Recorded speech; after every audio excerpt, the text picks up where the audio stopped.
ככה. יש הרבה סוגים של קשירות של צעיפים. באמת, פעם גברים היו קצת נמנעים אולי מה... מה זה מעיד שאני... עדן כבר לא מרוכזת, אתה שם לב. רגע, לא, אני כבר רוצה להראות לו איך שמים את זה ככה. הסגנון מעיד על האדם. זה סגנון שמעיד על האדם. תשים עליי את הנה, עכשיו היא תעשה עליו את ה... אוי. רק תשמור שם ש...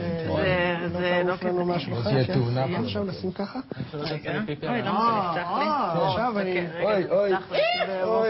אוי ואבוי. בנה. אני לא מאמין. כן, אנחנו נצטרך פה פינוי קל. זה חלק מהסמלה שלי.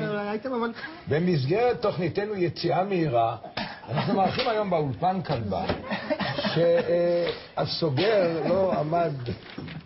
אוי, הריח.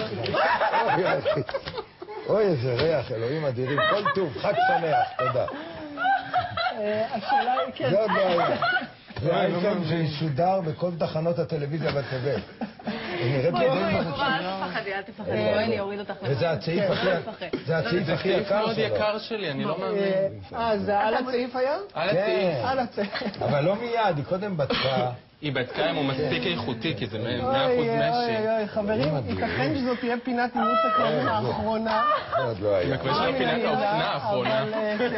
או התוכנית האחרונה, גם זה לא מן הנמנע. אבל דברים כאלה קורים, זו טלוויזיה. כלבים מחרבנים על השולחנות, זה קורה.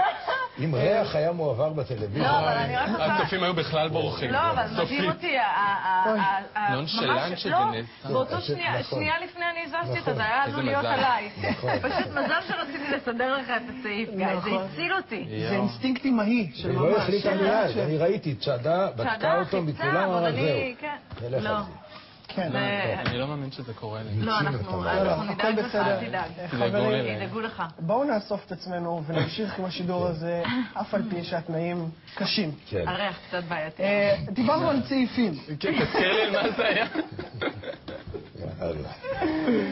הצעיפים ריחניים. הצעיפים מאוד חשובים, הנה. צעיפים ריחניים זה טוב. אמרת משהו על צעיף?